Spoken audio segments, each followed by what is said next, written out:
In front of me is Motorola Edge 50 Ultra, and today I would like to show you how you can switch on or off location. Begin by going into the app menu and looking for location shortcut. When you find it, click on it. If you can't find it here, use this pen at the bottom right corner. Scroll all the way down and look for location in unused shortcuts.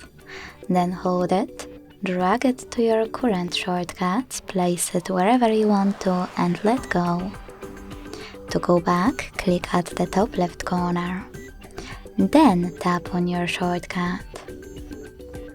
In the pop-up, select Close, and when I go back, as you can see, my shortcut over here is black, which means that location is on. To switch it back on, hit the same one. You can also just go into Settings and scroll down to access Location section.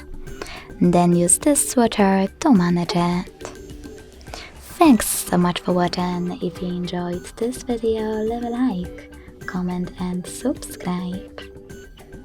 Bye!